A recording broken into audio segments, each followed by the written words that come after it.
Oups. Donc on va sur le bureau, on va créer une nouvelle feuille. euh, Hop, on va faire un bouton droit sur le bureau, on va créer une nouvelle feuille Microsoft Excel qu'on va appeler calculer des dates. Et on va double-cliquer sur le fichier pour l'ouvrir. Je vais zoomer un petit peu. Donc, on a vu dans les premières leçons, notamment sur les opérateurs arithmétiques, on pouvait calculer des chiffres, voilà, 5 plus 7, etc. Bon, on peut faire des calculs classiques comme ça. Sur Excel, on peut calculer tout un différents types de chiffres et de données. Alors, on peut traiter des euros, des aspects, enfin, l'aspect monétaire, des chiffres normaux, on peut faire des dates, donc des pourcentages, des fractions, une écriture sous forme scientifique, du texte. Et donc, on peut aussi travailler avec des dates. Alors, par exemple, si je donne la date du jour, ici donc le 8-10-2021, on écrit toujours comme ça, hein. Regardez en bas à droite de votre écran, vous écrivez toujours la date comme ça. Si je me mets à côté, je peux très bien lui dire, bah voilà, quelle date on sera dans 100 jours. Si je clique sur A1 et que je dis A1 plus 100, l'unité de calcul d'Excel, c'est le jour. Donc, il me dira, bah, dans 100 jours, on sera le 16 janvier 2022. Inversement, donc, si je marque une date, voilà, je marque une date un petit peu au hasard, comme ça, là, le 12 juillet 1998. Si je marque la date du jour à côté, je peux aussi donc dire, bah voilà,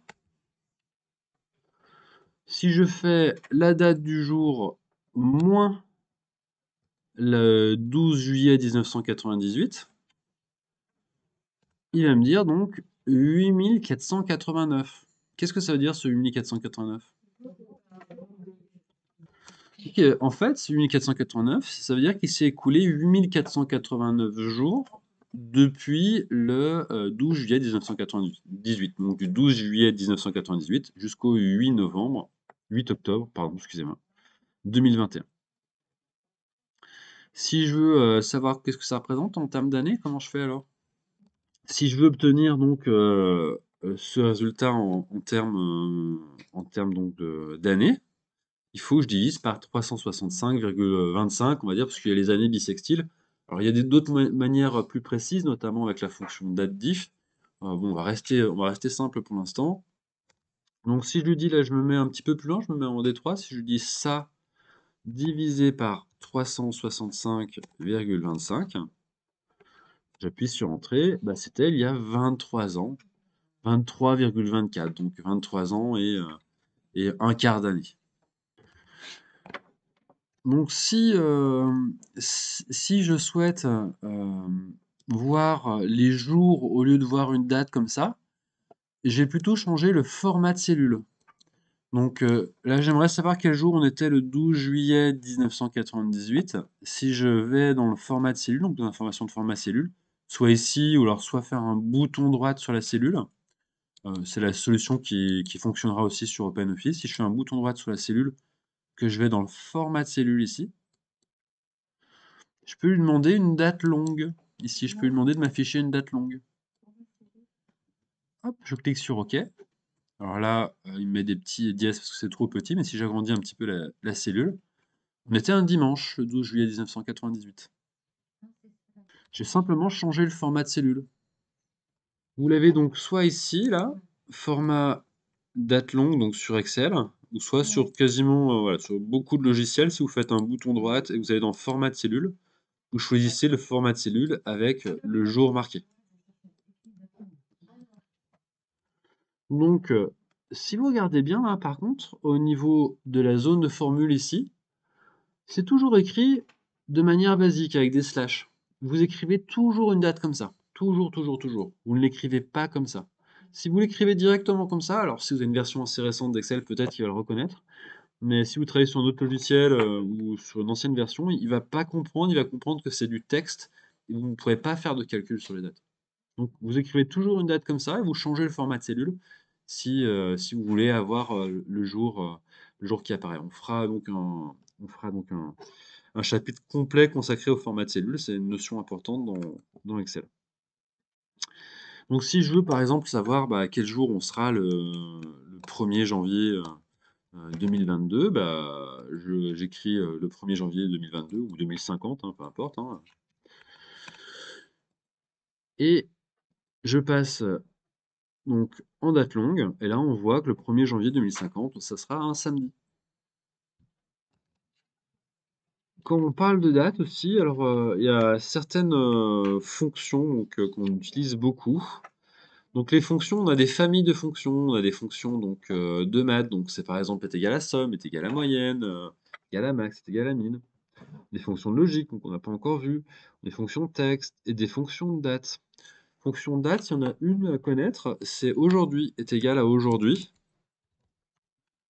Hop, j'ouvre la parenthèse. Alors, tu vois, là, dans le mode d'emploi, il me dit tu ouvres la parenthèse et tu fermes la parenthèse, tout simplement.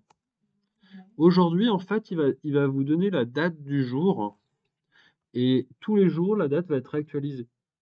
C'est-à-dire, si j'ouvre ce classeur demain, il mettra la date du 9-10-2021. Si je l'ouvre dans un an, il me donnera la date du 8-10-2022. Voilà, la fonction aujourd'hui est égale à aujourd'hui. Vous pouvez mettre en majuscule, en minuscule, ça n'a pas d'importance. Parfait, donc maintenant, alors voilà, il existe beaucoup de fonctions date, mais si on a vraiment une à retenir, c'est vraiment celle-là. Alors vous connaissez le principe, on écrit toujours les dates comme ça, on peut les convertir, donc on peut changer de format si on veut avoir le jour. On peut faire des additions sur les dates, des choses comme ça. Donc l'unité de base, c'est le jour, hein. Si je fais ça moins ça, il va me dire qu'il y a 100 jours de différence, hein. L'unité de calcul de base d'Excel, c'est le jour. Une fois que vous savez ça, vous connaissez donc la théorie, on va passer à la pratique. Je vous propose un petit exercice. Hop, on va donc créer une nouvelle feuille, je vais appuyer sur 2, je vais zoomer un petit peu, et on va mettre différents noms de célébrités par ici. Alors, voilà. On va mettre leur date de naissance,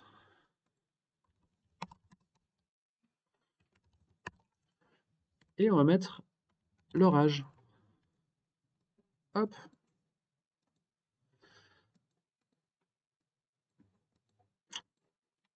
Allez, je vais faire une petite pause sur la vidéo le temps qu'on trouve des people à, sur lesquels travailler. Donc on a pris différentes personnalités. Alors là, j'ai écrit les dates de naissance, elles sont toutes mises sur la droite. Et là, je vais écrire la dernière. Donc, tu m'avais dit c'était le 2 octobre 1869, c'est ça? Ok. Voilà. Voilà nos différentes célébrités. Alors, on va réduire un petit peu la taille de la colonne. Et là, le but du jeu maintenant, ça va être de calculer leur date de naissance, leur âge.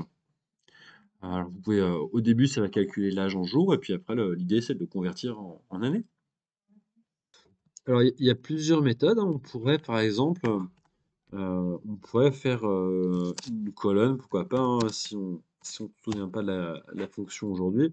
On pourrait faire une colonne avec la date du jour. La date du jour, donc, c'est le 8-10-2021. Je pourrais l'écrire ici, comme ça. Je pourrais la copier, la coller un peu de partout, là, par exemple. Et ensuite, ici, voilà, l'âge, c'est la date du jour moins la date de naissance. Là, ça va me donner donc un âge en jours. D'accord? Copier et je colle. Quand on utilise la soustraction, pourquoi, hein? Si vous êtes né en 2000 et qu'on est en 2020, Bah, si vous faites 2020 moins 2000, ça vous fait 20 ans. Bah, là, c'est pareil, c'est exactement le même principe. On n'a pas besoin d'utiliser de division ou je ne sais quoi, hein. Donc là, j'ai mon âge en jours. Âge en jours. Si je veux repasser en âge en année,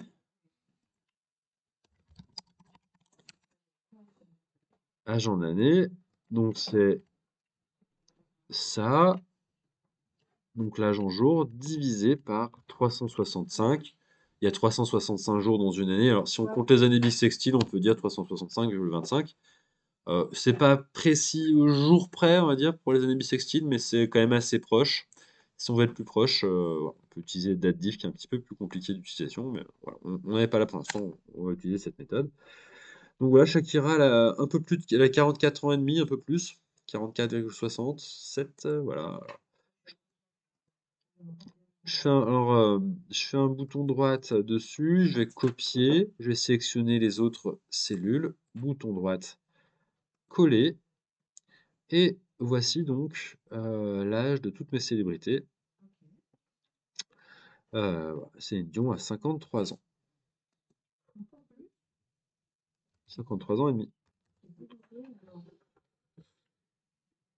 Donc c'est 16 319 divisé par 365,25. Tu vois pourquoi ou pas, Nathalie? Il y a 365 jours dans une année. Donc on prend le nombre de jours, on le divise par 365,25. Année bissextile. Les années donc bissextiles, il y a 366 jours et ça intervient tous les 4 ans.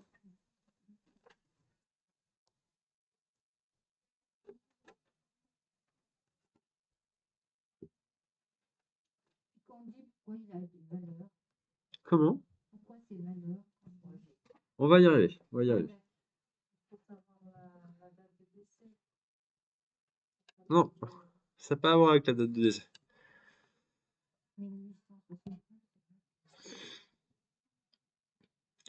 On va y arriver. Est-ce que ça va jusqu'à présent? Est-ce que vous êtes bon? Vous avez pu copier-coller votre résultat? Les années, là, vous avez les âges de tout le monde? Nathalie? Ouais, c'est bon? C'est-à-dire, dis-moi.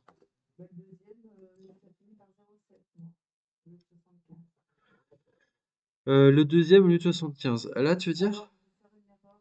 Attends, tu me parles du sixième ou septième chiffre après la virgule, là? C'est un arrondi. C'est un arrondi. Il a quel âge chez toi, là, Slimane, là?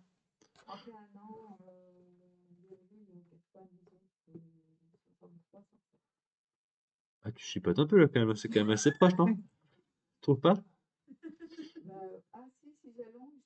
Voilà, si tu rajoutes des chiffres après la virgule, si tu réduis, là. Allez, j'ai à montrer.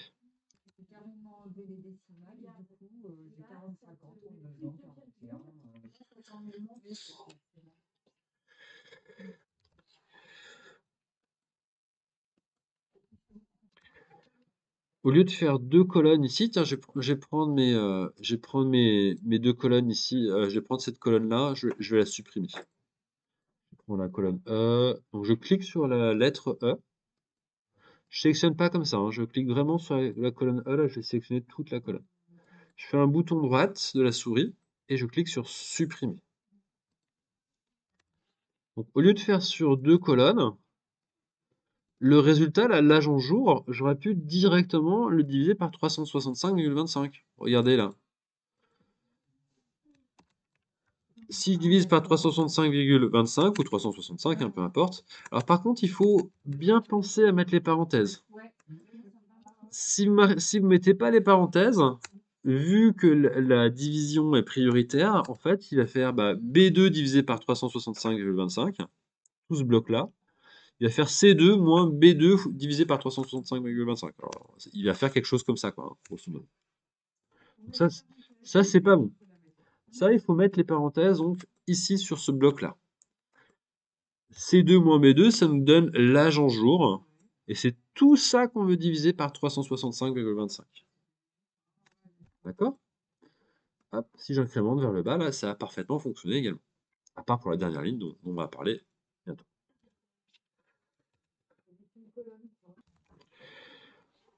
Est-ce qu'on pourrait d'ailleurs pas supprimer cette colonne-là? La date du jour, bon bah, est-ce qu'on a vraiment besoin de la marquer?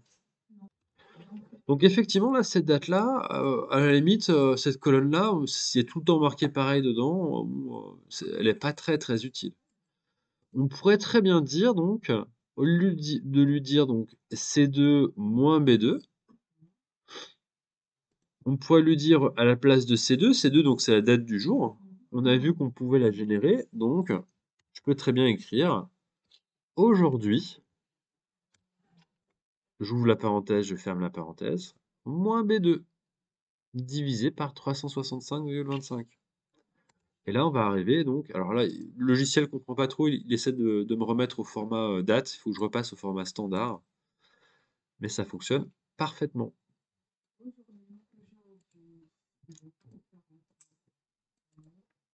Hop, donc entre parenthèses, aujourd'hui, la fonction aujourd'hui, moins B2 divisé par 365,25.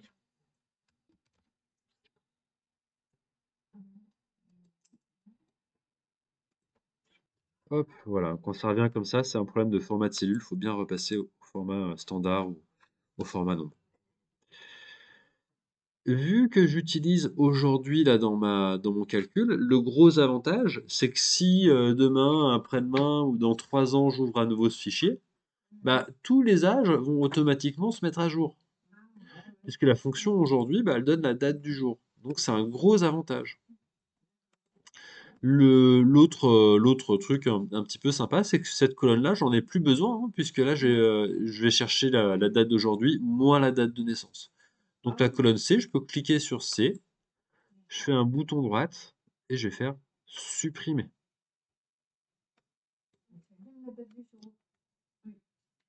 Effectivement, je vais changer mon intitulé de colonne, l'âge en année. Donc tout est parfait, tout semble parfait, excepté pour Gandhi. Ça marche pas. Si vous êtes attentif, en fait, vous avez vu que les dates, elles se sont mises à droite par défaut et Gandhi, ça s'est mis à gauche. Si j'écris du texte, si j'écris, je sais pas, Toto par exemple, ça se met à gauche. Si j'écris des chiffres, 1, 2, 3, par défaut, ça va se mettre à droite. Alors, ce qui ne veut pas dire que je ne peux pas les centrer après, hein. Si je prends toute la colonne E, je peux centrer tout ça après. Mais c'est quand même un petit moyen, en fait, pour le rédacteur de voir s'il est en train d'écrire des chiffres ou du texte. En l'occurrence, 1869, il le considère comme du texte. Pourquoi? Parce qu'en fait, le calendrier d'Excel, lui, sa date de départ, c'est le 1er janvier 1900. L'illustration de tout ça, effectivement, c'est que bah, si vous mettez, si je prends la colonne B, si je la passe au format standard, il va me donner une série de chiffres. Qu'est-ce qui veut dire ce 28 158, ce 32 000? Bah, ça veut dire qu'en fait, Shakira, elle est née 28 158 jours après le 1er janvier 1900. Voilà ce que ça signifie. Le calendrier d'Excel, il ne fonctionne qu'à partir du 1er janvier 1900. Si je marque 1er janvier 1900, il le considère comme une date. Et si je marque effectivement bah, voilà, 31 décembre 1899, ça, il le considère comme du texte finalement. Et si je repasse au format standard, 1er janvier 1900, c'est le premier jour du calendrier. Donc, malheureusement, on ne pourra pas calculer des dates sur des dates antérieures à 1900 de manière facile. On pourra le faire en réalité, mais on ne pourra pas le faire avec le système de calendrier d'Excel. Peut-être pour conclure hein, sur cet aspect des calendriers, donc si vous avez des dates avant 1900, bah, à ce moment-là, il faudra juste mettre l'année, hein. Je mettrai juste 1890, 1800, donc 69 dans le cas de Gandhi. Je sais qu'on est en 2021, bah, je fais est égal à 2021 moins 1869. Il aurait 152 ans aujourd'hui. Voilà. On pourrait faire quelque chose un petit peu comme ça, on pourrait aller un petit peu plus loin que les mois et les jours. Bon, voilà un petit peu le principe.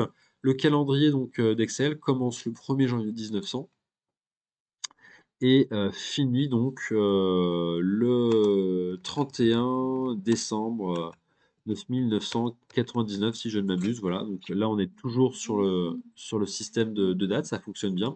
Mais si vous passez au 1er janvier 10 000, bah là, ça ne marche plus. Donc voilà, il va falloir rester raisonnable sur votre projection à long terme.